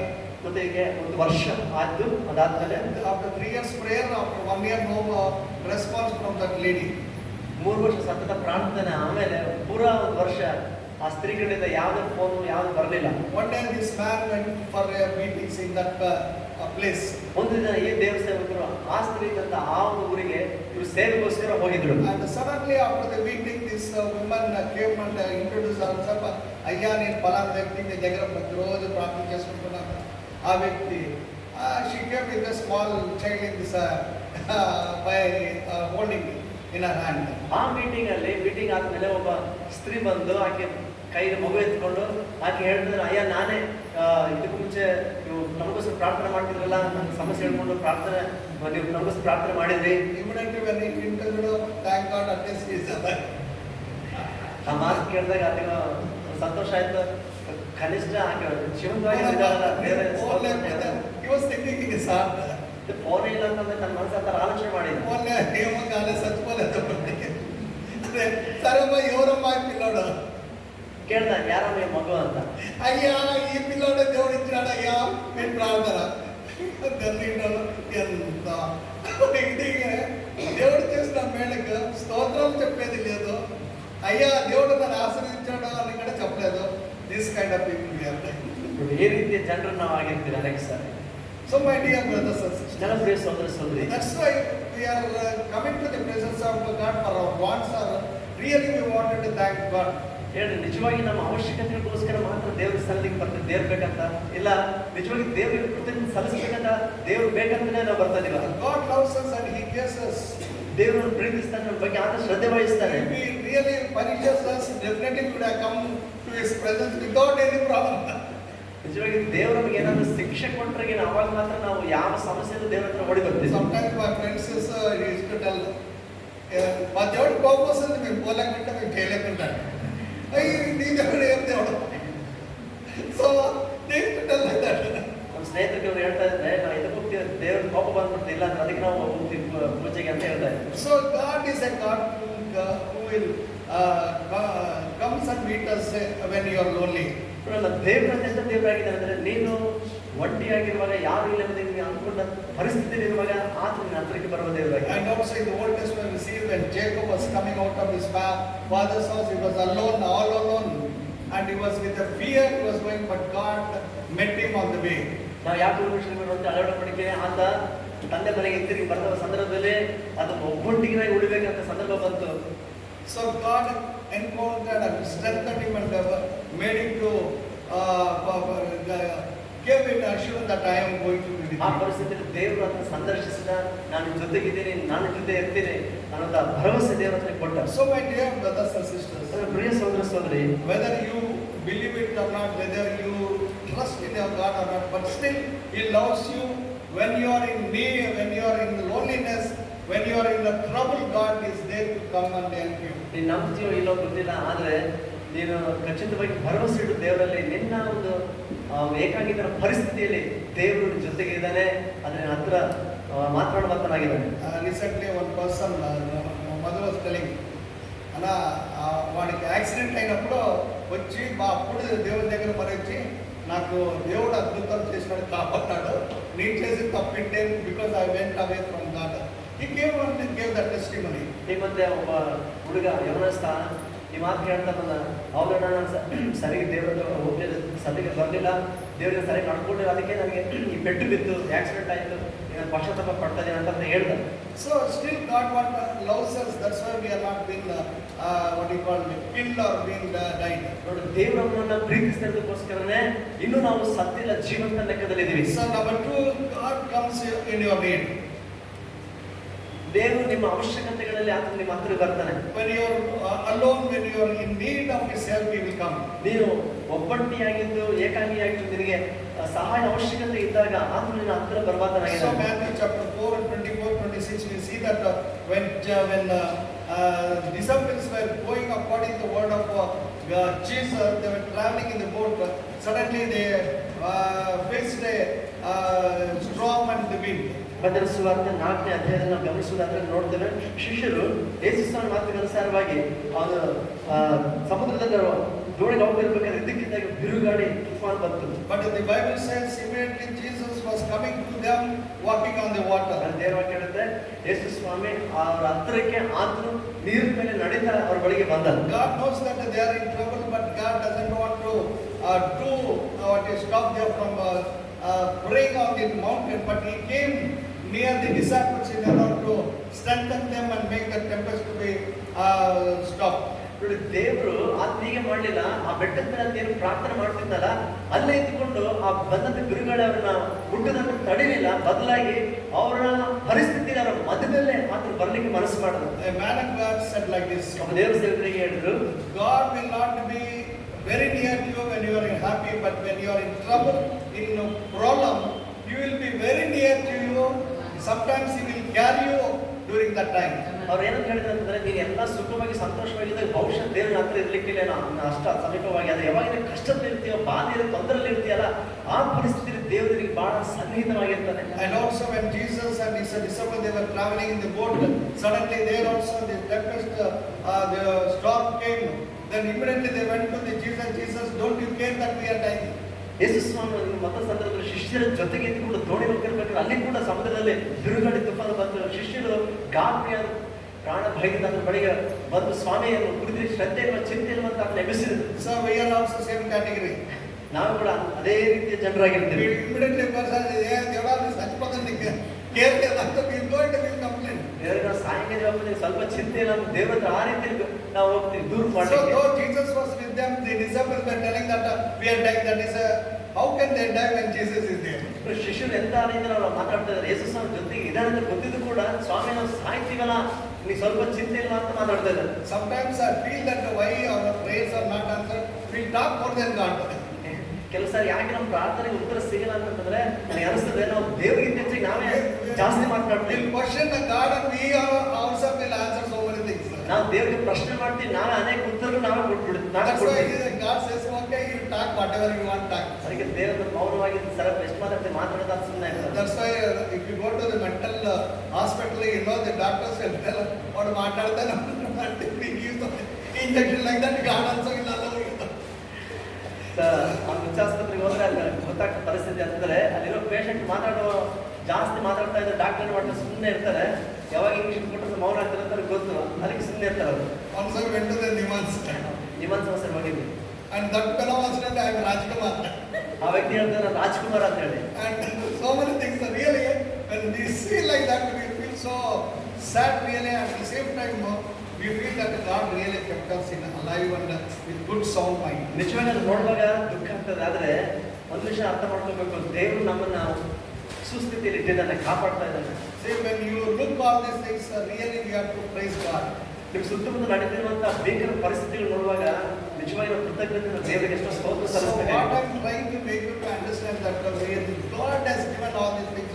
We should be in a position to thank God and praise God rather than giving complaint, giving a cry for the things what you don't have. ನಾನು ಏನ್ ಹೇಳಿಕ್ಕೆ ಇಷ್ಟಪಡ್ತೀನಿ, ಅರ್ಥ ಮಾಡ್ಕೋಬೇಕಂತ ಇಷ್ಟಪಡ್ತೇನೆ ಅಂತಂದ್ರೆ ನಮಗಿರುವ ಪರಿಸ್ಥಿತಿಗಳ ವಿಷಯದಲ್ಲಿ ಒಂದು ದೇವರ ವಿಷಯದಲ್ಲಿ ಗುಣಗುಟ್ಟದೆ ಅದ್ರ ಬಗ್ಗೆ ಅದನ್ನ ಚಿಂತೆ ಮಾಡಿ ಆಳದಂತೆ ದೇವರು ಇದ್ದಾನೆ ಅಂತ ಸಹಾಯ ಮಾಡ್ತಾರೆ ನಂಬಿಕೆಯಿಂದ ಅದ್ರ ಕಡೆಗೆ ದೃಷ್ಟಿಸಬೇಕೆಂತ ಹೇಳ್ತಾ ಇದ್ದಾರೆ. So God will come in the time of your need. ನಿನ್ನ ಅವಶ್ಯಕತೆಯ ಪರಿಸ್ಥಿತಿಯಲ್ಲಿ ದೇವರು ಆ ಸಮಯದ ಹತ್ರಕ್ಕೆ ಬರ್ತಾನೆ. And number 2 we see that God will come and kill you when you are sick. ಮೂರನೇ ನೋಡ್ತಾರೆ, ನೀನು ಅನಾರೋಗ್ಯದಲ್ಲಿರುವಾಗ ಅಸ್ವಸ್ಥದಲ್ಲಿರುವಾಗ ನಿನ್ನನ್ನು ಗುಣಪಡಿಸಲಿಕ್ಕೆ ನಿನ್ನ ಹತ್ರಕ್ಕೆ ಬರ್ತಾನೆ. Matthew chapter 14 we see that God healed all the sick people who came to him. ಮತ್ತೊಂದು ಸುವಾರ್ತೆ 14 ನೋಡ್ತೇವೆ, ತನ್ನ ಬಳಿಗೆ ಬಂದಂತ ಎಲ್ಲಾ ರೋಗಿಗಳನ್ನ ಯೇಸು ಗುಣಪಡಿಸಿದ Jesus has healed all the people who came to him. ಅದ್ರ ಬಳಿಗೆ ಬಂದ ಎಲ್ಲರನ್ನ ಅದ್ರ ಗುಣಪಡಿಸಿದಾಗಿ ನೋಡಿ. That's why today morning I was preaching the church telling that only the person who was fallen near that Bethesda, God came and asked you to lie down for 38 years. Why God has not healed other people? ನೋಡ್ರಿ, ಅಲ್ಲಿ Bethesda ಕೊಡೋದ್ರಲ್ಲಿ ಎಷ್ಟೋ ಜನ ರೋಗಿಗಳಿದ್ರು, ಆದ್ರೆ ಒಬ್ಬ ವ್ಯಕ್ತಿ ಬಳಿಗೆ ಅದನ್ನ ಬಂದು ಕೇಳ್ತಾ ಇದ್ದಾರೆ, ನಿನಗೆ ವಾಸಿ ಆಗ್ಲಿಕ್ಕೆ ಮನಸ್ಸುಂಟು ಅಂತ ಕೇಳ್ತಾ ಇದ್ದಾರೆ. So God he is a God who will come to you when you are need, when you what you call when you recognize him. ಯಾವಾಗಂದ್ರೆ ನಿನಗೆ ಅವಶ್ಯಕತೆ ಇದ್ದು ನೀನು ದೇವರನ್ನು ಗುರುತಿಸ್ತೀಯೋ, ಖಚಿತವಾಗಿ ದೇವರ ಹತ್ರನೇ ಇರುವುದನ್ನು ಗಮನಿಸ್ತೀಯ. So pray that when you are sick, Lord, I am healed by your stripes. ಪ್ರಾರ್ಥಿಸಿ ಮತ್ತೆ ಹೇಳ್ರಿ, ದೇವರನ್ನ ವಾಕ್ಯನ ಅರಿಕೆ ಮಾಡ್ರಿ, ಸ್ವಾಮಿ ನಿನ್ನ ಬಾಸುಟೆಗಳಿಂದ ನಾನು ಗುಣವಾಗಿದ್ದೇನೆ. Lord, I am healed because of your stripes. ದೇವರೇ, ನಿನ್ನ ಗಾಯಗಳ ನಿಮಿತ್ತವಾಗಿ ನಾನು ವಾಸಿಯಾಗಿದ್ದೇನೆ. Lord, please touch me and heal me. ಸ್ವಾಮಿ ನನ್ನ ಮುಟ್ಟು ನನ್ನ ಗುಣಪಡಿಸು ಅಂತ ಪ್ರಾರ್ಥಿಸಿ. But instead of that thing, what we do? ಅದಕ್ಕೆ ಬದಲಾಗಿ ನಾವೇನ್ ಮಾಡ್ತೀವಿ ಅಂದ್ರೆ, first we will go to doctor and we will take a prick, then we will say, Prabha, ಸ್ವಸ್ಥತ చేయి Prabha. ఈ తీసుకున్న మెడిసిన్ ని ముట్టండి Prabha. మెడిసిన్ ముట్టాల. దేవా నన్ను ముట్టమని ప్రార్థన చేయండి. Okay. So these are the practical things what I am telling you. ನಾನು ಹೇಳುವಂತ ಈ ವಿಷಯಗಳು ಕಾರ್ಯದಲ್ಲಿ ಇರುವಂತ ವಿಷಯಗಳು. So we have to pray that God should touch and heal you. ಅಂದ್ರೆ ನಾವು ನಿಜವಾಗಿ ಮಾಡಬೇಕಾದ ಸಂಗತಿ ಹೇಳ್ತಾರೆ, ನಾವು ದೇವರು ನಮ್ಮನ್ನು ಮುಟ್ಟಿ ನಮ್ಮನ್ನು ಗುಣಪಡಿಸಬೇಕಂತ ನಾವು ದೇವರನ್ನ ಕೇಳಬೇಕು. Nowadays really when you are hearing daily some kind of accident, some kind of sickness, people are dying. Sometimes it happens without our expectations. ಈ ದಿನಗಳಲ್ಲಿ ನಾವು ಅನೇಕ ಸುದ್ದಿಗಳನ್ನ ಕೇಳ್ತಿದ್ದಲ್ಲ, ಭೀಕರ ಸುದ್ದಿಗಳು, ಮರಣದ ವಾರ್ತೆಗಳು, ಅಲ್ಲಿ ಅಪಘಾತ ಇಲ್ಲಿ ಅಪಘಾತ ಆಯ್ತು ಅಂದ್ರೆ ನಾವು ಅಂದ್ಕೊಂಡಿರಲ್ಲ ಇಂಥ ಸಾಯ್ತಾರೆ, ಮರಣಿಸ್ತಿದ್ದಾರೆ ಅಪಘಾತ. So many things are the reasons for it. ಅದಕ್ಕೆ ಅನೇಕ ರೀತಿಯ ಕಾರಣಗಳಿವೆ. But one thing I will tell you that when you depend upon God, ask Lord, you are with me and He will help you. ಒಂದು ವಿಷಯ ನೀವು ದೇವರನ್ನ ಹಾಕೊಂಡು ದೇವರನ್ನ ಕೇಳೋದಾದ್ರೆ, ಸ್ವಾಮಿ ನಿನ್ನ ಜೊತೆಗಿದ್ದೀನಿ, ನೀನು ಸಹಾಯ ಮಾಡ್ತೀನಿ ಅಂತ ಆದ್ರೆ ನಾನು ಹಾಕೊಂಡ್ರೆ ಖಚಿತ ದೇವರಿಗೆ ಸಹಾಯ ಮಾಡ್ತೀನಿ. So unexpectedly the things will happen, but we should not panic. We should not have any negative thoughts, but we have to depend upon God. The Lord, you are my healer, you are my guider, you are my protector. God will protect you. ಅನೇಕ ಸಲ ನಾವು ಅಂದುಕೊಳ್ಳದ ರೀತಿಯಲ್ಲಿ ಕೆಲವು ಘಟನೆಗಳು ಜೀವನದಲ್ಲಿ ಸಂಭವಿಸಬಹುದು. ಆದರೆ ನಾವು ಮನುಷ್ಯರು ಭಯ ಪಡಬಾರ್ದು, ಹೆದರಬಾರ್ದು. ಬದಲಾಗಿ ನಾನು ದೇವರಿಗೆ ನೆನಪು ಮಾಡ್ಕೊಂಡು ಯಾವಾಗ ಹೇಳಿ ಸ್ಮರಿಸಬೇಕಾದ್ರೆ, ಸ್ವಾಮಿ ನನ್ನ ಜೊತೆಗಿದ್ದೀನಿ, ನನಗೆ ನೀನು ಸಹಾಯ ಮಾಡ್ತೀನಿ, ನೀನು ನನ್ನ ಕಾಪಾಡ್ತೀನಿ ಎಂಬುದಾಗಿ ನಾವು ಆ ರೀತಿ ನಂಬಿಕೆ ಮಾತುಗಳನ್ನು ಮಾತಾಡಬೇಕು. So number one, we have seen God loves us. ಮೊದಲನೇದಾಗಿ ನೋಡಿದ್ರೆ ದೇವರು ನಮ್ಮನ್ನು ಪ್ರೀತಿಸ್ತಾನೆ. Number two, He comes to in our loneliness. ಎರಡನೇದಾಗಿ ನೋಡ್ತೇವೆ ನಮ್ಮ ಏಕಾಂಗಿತನದಲ್ಲಿ ಆತನ ಹತ್ತಿರಕ್ಕೆ ಬರ್ತಾನೆ. And number three, when you are in need, God will help you. ನಿನಗೆ ಅವಶ್ಯಕತೆ ಇರೋ ಸಂದರ್ಭದಲ್ಲಿ ದೇವರು ನಿನಗೆ ಸಹಾಯಕನಾಗಿ ಹತ್ತಿರ ಬರ್ತಾನೆ. Number four, He heals you when you are sick.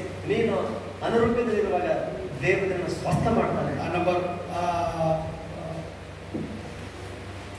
five, 5 ನಿಮಿಷ ನೋಡಿದ್ರೆ, and when you are bereaved. ನೀನು ಸಂತಾಪದಲ್ಲಿ ದುಃಖದಲ್ಲಿರುವಾಗ, So when you are bereaved, that means when you lose your near and dear one. ಅಂದ್ರೆ ನಿನ್ನ ಸ್ವಂತದವರನ್ನ, ನಿನ್ನ ಆಪ್ತರನ್ನ ನಿನ್ನ ಕಳೆದುಕೊಂಡ ಪರಿಸ್ಥಿತಿಯಲ್ಲಿ ಇರುವಾಗ, Definitely that situation will make you feel very sad.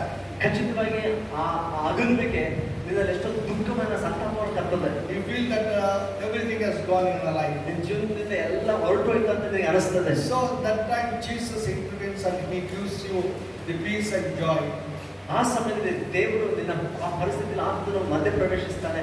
ನಿನಗೆ ಬೇಕಾಗಿರೋ ಸಮಾಧಾನ, ಸಂತೋಷ, ಶಾಂತಿಯನ್ನ ಆತನಿಗೆ ಅನುಗ್ರಹಿಸ್ತಾನೆ, ನೆಮ್ಮದಿಯನ್ನು ಅನುಗ್ರಹಿಸ್ತಾನೆ. We see in the Bible a widow who lost her son. Bible ಅಲ್ಲಿ ನಾವು ನೋಡ್ತೀವಿ, ಒಬ್ಬ ವಿಧವೆ ತನ್ನ ಮಗನನ್ನ ಇದ್ದ ಒಬ್ಬ ಮಗನ ಕಳ್ಕೊಂಡ್ಲು. Luke chapter 7. ಲೂಕನ ಸುವಾರ್ತೆ ನೋಡ್ರಿ 7ನೇ ಅಧ್ಯಾಯ 12th verse. Now when he came nigh to the gate of the city, behold, there was a dead man carried out, the only son of his mother, and she was a widow, and much people of the city was with her. When the Lord saw her, He had compassion on her, and said unto her, Weep not. And He came and touched the bier, and they that bare him stood still, and He said, Young man, I say unto you, arise. And he that was dead sat up and began to speak. ಲೂಕನ ಸುವಾರ್ತೆ 7ನೇ ಅಧ್ಯಾಯ 12ನೇ ವಚನ. ಆತನು ಊರು ಬಾಗಿಲಿನ ಹತ್ತಿರಕ್ಕೆ ಬಂದಾಗ ಸತ್ತು ಹೋಗಿದ್ದ ಒಬ್ಬನನ್ನು ಹೊರಗೆ ತರುತ್ತಿದ್ದನು. ಇವನು ತನ್ನ ತಾಯಿಗೆ ಒಬ್ಬನೇ ಮಗನು, ಆಕೆಯು ಗಂಡ ಸತ್ತವಳಾಗಿದ್ದಳು. ಆಕೆಯ ಸಂಗಡ ಗ್ರಾಮಸ್ಥರು ಅನೇಕರಿದ್ದರು. ಸ್ವಾಮಿಯು ಆಕೆಯನ್ನು ಕಂಡು ಕನಿಕರಿಸಿ, ಅಳಬೇಡ ಎಂದು ಆಕೆಗೆ ಹೇಳಿ ಚಟ್ಟದ ಹತ್ತಿರಕ್ಕೆ ಹೋಗಿ ಅದನ್ನು ಮುಟ್ಟಲು ಹೊತ್ತುಕೊಂಡವರು ನಿಂತರು. ಆಗ ಆತನು, ಯವನಸ್ಥನೇ ಏಳು ಎಂದು ನಿನಗೆ ಹೇಳುತ್ತೇನೆ ಅಂದನು. ಅನ್ನುತ್ತಲೇ ಸತ್ತಿದ್ದವನು ಎದ್ದು ಕೂತುಕೊಂಡು ಮಾತಾಡುವುದಕ್ಕೆ ತೊಡಗಿದನು. So my dear brothers and sisters, ನನ್ನ ಪ್ರಿಯ ಸಹೋದರರೇ, we see that Jesus was consoling that widow. ಯೇಸು ಸ್ವಾಮಿ ಆ ದುಃಖದಲ್ಲಿರುವಂತ ಆ ವಿಧವೆಯನ್ನ ಆತನ ಆದರಿಸ್ತಾ ಇದ್ದಾನೆ. But raising that dead man. ಮತ್ತೆ ಆ ಸತ್ತೋಗಿದ್ದ ಯವನಸ್ಥನನ್ನು ಎಬ್ಬಿಸ್ತಾ ಇದ್ದಾನೆ. But don't expect they'll save the console with God will come and raise up your father and daddy. ಆದ್ರೆ ನಿಮ್ಮ ವಿಷಯದಲ್ಲಿ ಸತ್ತಂತ ನಿಮ್ಮ ತಂದೆಯನ್ನು ಅಥವಾ ತಾಯಿಯನ್ನು ಆತನ ಹಾಗೆ ಬಂದು ಅಸಲ ಎಬ್ಬಿಸ್ತೇನೆ ಅನ್ನೋದಾಗಿ God has given a very good span of life and they enjoy nicely. In that time they have gone. Sometimes young people also will go, but don't question God and ask God raise up. ನಿಮ್ಮ ತಂದೆ ತಾಯಿ ವಯಸ್ಸಾಗಿ ತೀರ್ಕೊಂಡಾಗ ಅಷ್ಟು ಜೀವಿತಕಾಲ ದೇವರು ಕೊಟ್ಟು ಅವ್ರ ಆತ ಕರ್ಕೊಂಡಾಗ ಕೆಲವು ಸಾರಿ ಯವನಸ್ಥರು ಸಹಾಯ ಆದ್ರೆ ದೇವರಿಗೆ ಪ್ರಶ್ನೆ ಮಾಡ್ಬೇಡ್ರಿ, ದೇವರೇ ಈಗ ಎಬ್ಬಿಸು ಅಂತ ಆ ರೀತಿಯಲ್ಲಿ ಪ್ರಶ್ನೆ ಮಾಡ್ಬೇಡ್ರಿ. But God will console you. Sometimes dead also will come back to you, come back to life. ದೇವರು ನಿಮ್ಮ ಆದರಣೆ ನಿಮಗೆ ಕೊಡ್ತಾನೆ. ಕೆಲವು ಸಾರಿ ಸತ್ತವರು ಕೂಡ ಆ ಸಂದರ್ಭದಲ್ಲಿ ಬದುಕಿಸಿದ್ದು ಕೂಡ ಉಂಟು. And very rarely God wanted to prove His ability, His strength, and to show His resurrection. But God will do in certain cases. ಕೆಲವು ವಿರಳವಾದ ಪರಿಸ್ಥಿತಿಗಳನ್ನು ನಾವು ಕಂಡುಕೊಂಡಿದ್ದೇವೆ, ಅದನ್ನು ನೋಡಿದವರಾಗಿದೆ. ಅಂದರೆ ದೇವರು ತನ್ನ ಒಂದು ಸಾಮರ್ಥ್ಯವನ್ನ ಪ್ರಕಟಿಸೋದಕ್ಕೋಸ್ಕರ, ತನ್ನ ಬಲವನ್ನು ಮತ್ತು ತನ್ನ ಇರುವಿಕೆಯನ್ನ ಜನರಿಗೆ ಗೊತ್ತು ಮಾಡೋದಕ್ಕೋಸ್ಕರ ಸಂದರ್ಭಗಳಲ್ಲಿ ದೇವರು ಸತ್ತವರು ಈಗಲೂ ಅದನ್ನು ಎಬ್ಬಿಸಿದ್ದಾನೆ, ಬದುಕಿಸಿದ್ದಾನೆ. And it's long back it happened.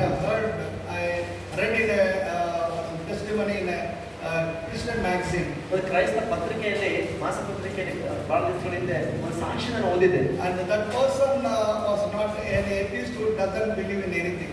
ಅಲ್ಲಿ ಇರೋದು ಆ ವ್ಯಕ್ತಿ ಎಂತ ವ್ಯಕ್ತಿಯಾಗಿ ನಾಸ್ತಿಕನಾಗಿದ್ದ, ದೇವರು ನಂಬ್ತಾ ಇದ್ದಿಲ್ಲ. And also the family was also not very much interested in God. ಮತ್ತೆ ಆ ಕುಟುಂಬದವರು ಕೂಡ ದೇವರ ವಿಷಯದಲ್ಲಿ ಅಷ್ಟು ಆಸಕ್ತಿ ಇಲ್ಲ. And this fellow met with an accident and he was put in a mortuary. ಈ ವ್ಯಕ್ತಿಗೆ ಏನಾಯ್ತಂದ್ರೆ ಒಂದು ರಸ್ತೆ ಅಪಘಾತ ಆಯ್ತು, ಸತ್ತು ಹೋದ, ಅದನ್ನ ತೆಗೆದುಕೊಂಡ್ಬಂದು ಶವಗಾರದಲ್ಲಿ ಅದನ್ನ ಆಸ್ಪತ್ರೆ ಶವಗಾರದಲ್ಲಿ And ಇಟ್ಬಿಟ್ಟು his, the spirit went to heaven. ಈಗ ಇದನ್ನ ಆತ್ಮ ಪರಲೋಕ ಬಳಿಗೆ ಹೋಯ್ತು. There he saw Jesus and all the heavenly abode. ಅಲ್ಲಿ ಯೇಸುವನ್ನ ಪರಲೋಕ ನಿವಾಸಿಗಳನ್ನ ನೋಡಿದ. That's all, and immediately his life came back to the dead body. ಅಷ್ಟೇ, ನೆಕ್ಸ್ಟ್ ಮೂಮೆಂಟ್ ಆತನ ಆತ್ಮ ತಿರುಗಿ ಆ ಸತ್ತದ ಆ ದೇಹದೊಳಗೆ ಬಂತು. And when the people wanted to take away that mortuary, from the mortuary this man was alive. ಆ ಶವಗಾರದಿಂದ ಈತನ ಶವ ತೆಗಿಬೇಕಂತ ಜನ ಬಂದು ತೆಗೆದಾಗ ನೋಡ್ತಾರೆ ಇದನ್ನ ಜೀವಂತವಾಗಿದ್ದಾನೆ. And this man gave a testimony telling that I went home, heaven is a certain, Jesus is a real God, and he testified of course. ಅದು ಬದುಕಿದ ಮೇಲೆ ಜನರಿಗೆ ಹೀಗಾಗ್ತಾನೆ ಸಾಕ್ಷಿ ಹೇಳುವಂತ ನಾನು ಹೇಳಿದ್ರೆ ಹೌದು, ನಾನು ಸತ್ತಾಗ ಪರಲೋಕ ನೋಡಿದೆ, ಯೇಸುವನ್ನ ನೋಡಿದೆ, ಪರಲೋಕ ಇರೋದು ನಿಜ, ದೇವರಿರೋದು ನಿಜ ಅಂತ ಜನರಿಗೆ ಸಾಕ್ಷಿ ಕೊಡ್ತಾ ಇದ್ದಾನೆ. So my dear brothers and sisters, ನನ್ನ ಪ್ರಿಯ ಸಹೋದರ ಸಹೋದರಿ, our God will console the bereaved people. ನಾವು ಸಂತಾಪ ದುಃಖದಲ್ಲಿರುವ ಜನರನ್ನು ನಮ್ಮ ದೇವರು ಆತನು ಆದರಿಸುವ ದೇವರಾಗಿದ್ದಾನೆ. So don't have any fear. ಅದನ್ನ ಯಾವುದಕ್ಕೂ ನೀವು ಭಯ ಪಡಬೇಡ್ರಿ. So God is not leave you as an orphan. ಆತನು ಎಷ್ಟು ಮಾತ್ರಕ್ಕೆ ನಿಮ್ಮನ್ನ ಅನಾಥರಿಗೆ ಬಿಡೋದಿಲ್ಲ. But he will comfort you, he will strengthen you, he will give you faith in your life. ಖಚಿತವಾಗಿ ಆತ ನಿಮ್ಮನ್ನು ಸಂತೈಸ್ತಾನೆ, ನಿಮ್ಮನ್ನು ಬಲಪಡಿಸ್ತಾನೆ, ನಿಮಗೆ ಬೇಕಾಗಿರುವ ನಂಬಿಕೆನ ಆತ ನಿಮಗೆ ಕೊಡ್ತಾನೆ. So that is in that way God consoles and comforts ಆ us. ರೀತಿ ಮತ್ತು ದೇವರನ್ನು ಆದರಿಸ್ತಾನೆ, ನಮ್ಮನ್ನು ಸಂತೈಸ್ತಾನೆ. So when God is with you, ದೇವರು ನಿಮ್ಮ ಸಂಗಡ ಇರುವಾಗ, that's why one man of God said like this, ಅದಕ್ಕೊಬ್ಬ ದೇವರ ಸೇವಕರಿಗೆ ಹೇಳಿದ್ರು, fear God and you don't need to fear the future. ನೀನು ದೇವರಿಗೆ ಭಯ ಪಡುವುದಾದ್ರೆ ನಿನ್ನ ಭವಿಷ್ಯದ ಕುರಿತು ನೀನು ದಿಗಿಲು ಪಡೋ ಅವಶ್ಯಕತೆ ಇರಲ್ಲ. So fear God, you need not worry about fear the future. ನೀನು ದೇವರಿಗೆ ಭಯ ಪಡುವವನ ಅಂದ್ರೆ ನಿನ್ನ ಭವಿಷ್ಯದ ನಾಳೆ ಏನು ಅನ್ನೋ ವಿಷಯದಲ್ಲಿ ನೀನು ಚಿಂತೆ ಪಡುವ ಅಥವಾ ಭಯ ಪಡುವ ಅವಶ್ಯಕತೆ ನಿನಗಿರಲ್ಲ. So my dear brothers and sisters, ನನ್ನ ಪ್ರಿಯ ಸಹೋದರ ಸಹೋದರಿ, today we have to learn how to fear God. ಇವತ್ತು ನಾವು ಕಲ್ತ್ಕೋಬೇಕು ಯಾವ ರೀತಿ ನಾವು ದೇವರಿಗೆ ಭಯ ಪಡಬೇಕೆಂಬುದನ್ನು. So when you depend upon God, God will help you. ನೀನು ದೇವರನ್ನ ಆತ್ಕೊಂಡ್ರೆ ಖಚಿತವಾಗಿ ದೇವರಿಗೆ ಸಹಾಯ ಮಾಡು. So don't say that God is not caring me, not loving me. ನನ್ನ ದೇವರು ಪ್ರೀತಿಸ್ತಾ ಇಲ್ಲ, ನನ್ನ ಬಗ್ಗೆ ದೇವರು ಶ್ರದ್ಧೆ ವಹಿಸ್ತಾ ಇಲ್ಲ ಅನ್ನೋದಾಗ ಯಾವತ್ತೂ ಹೇಳ್ಬೇಡ. He loves us and He cares us. ಆತನನ್ನು ಪ್ರೀತಿಸ್ತಾ ಇದ್ದಾನೆ, ನಮ್ಮ ಕುರಿತು ಶ್ರದ್ಧೆ ವಹಿಸ್ತಾ ಇದ್ದಾನೆ. And believe in His word and go to His presence and be with His presence. In His presence, God will take care about all your needs. ಆತನ ವಾಕ್ಯದಲ್ಲಿ ನಂಬಿಕೆ ಇಟ್ಟು ದೇವರಲ್ಲಿ ಭರವಸೆ ನಂಬಿಕೆಯಿಂದ ಆತನ ಸನ್ನಿಧಿಗೆ ಹೋಗ್ರಿ. May God bless this verse. ಈ ವಾಕ್ಯ ಮುಖಾಂತರ ದೇವರನ್ನು ಆಶೀರ್ವದಿಸಲಿ. Let's close eyes and look unto the Lord. Kannada ಮುಚ್ಚಿದ ಕರ್ತವ್ಯ ದೃಷ್ಟಿಸೋಣ. I believe that God has spoken to all of us. ನಮ್ಮ ದೇವರು ಈ ದಿನ ನಮ್ಮ ಮನೆಯೊಟ್ಟಿಗೆ ಮಾತನಾಡಿದ್ದಾನೆ. Maybe it is a very simple thing, but God straightly has talked to us and showed us many things. ಬಹುಶಃ ಇದು ಸರಳವಾದ ವಿಷಯ ಆಗಿರ್ಬೋದು, ಆದರೆ ಅನೇಕ ಸಂಗತಿಗಳನ್ನು ದೇವರು ನಮಗೆ ಅದನ್ನು ತೋರ್ಪಡಿಸಿದ್ದಾನೆ. Today as we heard this message, ಇವತ್ತು ಈ ಸಂದೇಶವನ್ನು ಕೇಳಿಸಿಕೊಂಡಿರುವ ಪ್ರಕಾರ let us change our hearts. ನಮ್ಮ ಹೃದಯಗಳನ್ನು ಇವತ್ತು ನಾವು ಮಾರ್ಪಡಿಸಿಕೊಳ್ಳೋಣ. Let us change our attitudes. ನಮ್ಮ ಮನೋಭಾವನೆಗಳನ್ನು ನಾವು ಬದಲಾಯಿಸಿಕೊಳ್ಳೋಣ. Instead of blaming, instead of taking Jesus as our helper only for our my needs, it is a wrong thing. ಕೇವಲ ನನ್ನ ಅವಶ್ಯಕತೆ ಇದ್ದಾಗ ಮಾತ್ರ ದೇವರು ಯೇಸು ನನಗೆ ಬೇಕು, ಅದನ್ನು ಅವಾಗ ಮಾತ್ರ ಚರ್ಚಿಗೆ ಬರ್ತೀನಿ, ಅದು ತಪ್ಪಾದಂತ ನಡವಳಿಕೆಯಾಗಿದೆ. But He is everything in my life and He is only the answer to my life. When you feel like that and depend upon and fear, and definitely God will take care about your life. ಆದರೆ ಇಲ್ಲ, ಯೇಸು ಸ್ವಾಮಿ ನನ್ನ ಸರ್ವಸ್ವವಾಗಿದ್ದಾನೆ, ನನ್ನ ಕುರಿತು ಎಲ್ಲವನ್ನೂ ನೋಡಿಕೊಳ್ತಾನೆ, ಭರವಸೆ ನಂಬಿಕೆಯಿಂದ ನೀನು ಅದರ ಸನ್ನಿಧಿಗೆ ಬರುವುದಾದರೆ ಖಚಿತವಾಗಿ ದೇವರ ಆಶೀರ್ವಾದ ಜೀವನ ನೋಡ್ತೀವಿ. That's why the Bible clearly says the father, the second mother may forget our second child, but I will never forget you. ದೇವರ ಸತ್ಯವಾಗಿ ಹೇಳ್ತದೆ, ಹೆತ್ತ ತಾಯಿ ತನ್ನ ಮಗುವನ್ನು ಮರೆತರೆ ಮರೆತಾಳೆ, ನಾನು ಎಂದಿಗೂ ಮರೆಯುವುದಿಲ್ಲ. So God never forgets us. ಯಾವತ್ತು ದೇವರು ನಮ್ಮನ್ನು ಮರೆಯುವುದೇ ಇಲ್ಲ. So when God so much loves us, why we have to fear? ಅಷ್ಟರ ಮಟ್ಟಿಗೆ ದೇವರು ನಮ್ಮನ್ನ ಪ್ರೀತಿಸ್ತಾ ಇರಬೇಕಾದ್ರೆ ನಾವು ಯಾಕೆ ಭಯ ಪಡಬೇಕು? Only the thing we have to commit ourselves to God. ಒಂದೇ ವಿಷಯ, ನಮ್ಮನ್ನು ನಾವು ಸಂಪೂರ್ಣವಾಗಿ ದೇವರಿಗೆ ಸಮರ್ಪಿಸಬೇಕು. What He has asked us to obey, when we obey, God will bless us. ಯಾವ ವಿಷಯದಲ್ಲಿ ದೇವರು ನಾವು ವಿಧೇಯರಾಗಬೇಕೆಂಬುದಾಗಿ ಹೇಳ್ತಾ ಇದ್ರು, ಆ ವಿಷಯದಲ್ಲಿ ನಾವು ವಿಧೇಯತೆ ತೋರಿಸಿದ್ರೆ Without obedience, God cannot do anything. ಖಚಿತವಾಗಿ ದೇವರ ಕಾರ್ಯ ನೋಡ್ತೀವಿ. ವಿಧೇಯತೆ ಇಲ್ಲದೆ ದೇವರು ಏನು ಮಾಡಲ್ಲ. Because Bible clearly says he will resist the proud. ಯಾಕೆ ದೇವರಿಗೆ ಸ್ಪಷ್ಟವಾಗಿ ಹೇಳುತ್ತೆ, ದೇವರು ಅಹಂಕಾರಿಗಳನ್ನ ಎದುರಿಸುತ್ತಾನೆ. When you humble yourself in the presence of God and obey whatever he says, God will bless your life. ಅದು ಯಾವಾಗ ನಿನ್ನನ್ನು ತಗ್ಗಿಸಿಕೊಂಡು ದೇವರ ಸಮ್ಮುಖದಲ್ಲಿ ಬರ್ತೀಯೋ ಖಚಿತವಾಗಿ ದೇವರ ಜೀವಿತದಲ್ಲಿ ಅದರ ಕಾರ್ಯವನ್ನು ಮಾಡಿ ನೋಡ್ತೀವಿ. Don't have the adamant nature. ಯಾವತ್ತೂ ಕೂಡ ಆ ಒಂದು ಮೊಂಡತನದ ಸ್ವಭಾವ ಏನಿದೆ, The adamant nature is from the devil. ಆ ಒಂದು ಮೊಂಡ ಸ್ವಭಾವ, ಆ ಹಠಮಾರಿತನ ಅದು ಸೈತಾನದಿಂದ ಬಂದದ್ದು. So when you have such kind of attitude, change your attitude. ಅಂತ ಒಂದು ಮನೋಭಾವನೆಯಲ್ಲಿ ಇರುವುದಾದ್ರೆ ಇವತ್ತು ಅದನ್ನು ಬದಲಾಯಿಸೋ. Because God doesn't want such kind of attitudes. ಅಂತ ಮನೋಭಾವನೆ ದೇವರು ಎಷ್ಟು ಮಾತ್ರ ಕುದಿದಲ್ಲಿ ಇರುವುದು ಇಷ್ಟಪಡುವುದಿಲ್ಲ. Today let us commit ourselves. ಇವತ್ತು ನಮ್ಮ ಜೀವಿತವನ್ನು ದೇವರಿಗೆ ಸಮರ್ಪಿಸೋಣ. Ask Lord, help me, O God. ಸ್ವಾಮಿ ಕರ್ತನಿಗೆ ಸಹಾಯ ಮಾಡು. Many times I have disobeyed you, God. ಅನೇಕ ಸಾರಿ ದೇವರೇ ನಾನು ನಿನಗೆ ಅವಿಧೇಯತೆ Many times I resisted you, O God. ಅನೇಕ ಸಾರಿ ನಾನು ನಿನ್ನ ಮಾತಿಗೆ ಒಳಗಾಗಲಿಲ್ಲ. Many times I questioned in the wrong way, O God. ನಾನು ತಪ್ಪಾದ ರೀತಿಯಲ್ಲಿ ನಿನಗೆ ಪ್ರಶ್ನೆ ಮಾಡಿದಪ್ಪ. But today, Lord, ಆದರೆ ಇವತ್ತು ಸ್ವಾಮಿ forgive me, O God. ನನ್ನ ಕ್ಷಮಿಸು. Change my attitudes. ನನ್ನ ಮನೋಭಾವನೆಯನ್ನು Change my life, O ನನ್ನ God. ಜೀವಿತವನ್ನು ಬದಲಾಯಿಸು. Henceforth I should depend upon you, O God. ಹೇಗಿದ್ದ ಸ್ವಾಮಿ ನಿನ್ನ ಮೇಲೆ ಸಂಪೂರ್ಣವಾಗಿ ಭರವಸೆ ಇಡುತ್ತೇನೆ.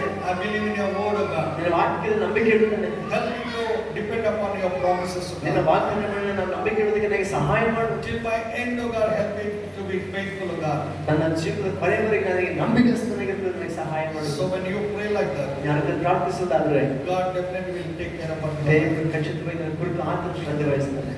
Thank you, Jesus. ವಂದನೆ ಯೇಸು. Thank you, Master. ವಂದನೆ ಕರ್ತನೆ. Gracious, heavenly, loving Father, ಪ್ರೀತಿಯ ಕೃಪೆಗಳನ್ನು ಪರಲೋಕದ ತಂದೆ we ದೇವರೇ, thank you, praise you for speaking to us tonight, O Swami God. ರಾತ್ರಿ ಮನೆಯಲ್ಲಿ ಮಾತನಾಡಿದಕ್ಕಾಗಿ ಸ್ತೋತ್ರ The ಸಲ್ಲಿಸುತ್ತೇನೆ. word which has been sown in the hearts of our people, O God. ಅಪ್ಪ ಜನರ ಹೃದಯದಲ್ಲಿ ಬಿದ್ದಲ್ಪಟ್ಟಂತ ನಿನ್ನ ವಾಕ್ಯ Let the devil not come steal that word, so seed, O God. ಬಿದ್ದಲ್ಪಟ್ಟದನ್ನ ಸಾಹಿತ್ಯ ಎಷ್ಟು ಮಾತ್ರ ಇರ್ಬೋದು ಕದಿದಿರಲಿ. Let that seed works in the hearts of the people, O God. ಅಪ್ಪ ಜನರ ಹೃದಯ ವಾಕ್ಯವು ಆ ಬೀಜವು ಕಾರ್ಯ Let ಮಾಡಲಿ. it bring 100% fruit in their life, O ಅವ್ರ God. ಜೀವಿತದಲ್ಲಿ 100ರಷ್ಟು ಫಲವನ್ನು ತರಲಿ.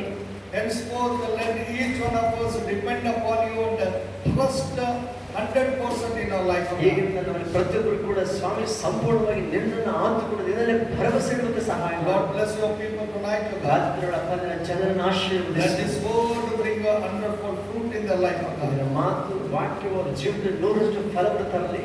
One more time, bless your people, O ಮತ್ತೊಂದು Master. ಸಾರಿ ಕರ್ತನ ಬೇಡ್ತೇನೆ, ನಮ್ಮ ಜನರನ್ನು ಆಶೀರ್ವದಿಸು. Giving you all the glory. ನಿನಗೆಲ್ಲ ಮಹಿಮೆ ಸಲ್ಲಿಸುತ್ತೇನೆ. In Jesus' name I pray. ಕರ್ತನ ಯೇಸುವಿನ ಹೆಸರಿನಲ್ಲಿ ಪ್ರಾರ್ಥಿಸುತ್ತೇನೆ ತಂದೆ. Amen. Amen. Okay, coming to the part of announcements. ಮತ್ತೆ ಪ್ರಕಟಣೆಗಳು ಹೀಗಿವೆ. As usual, next Sunday we are going to meet at 6:30 p.m.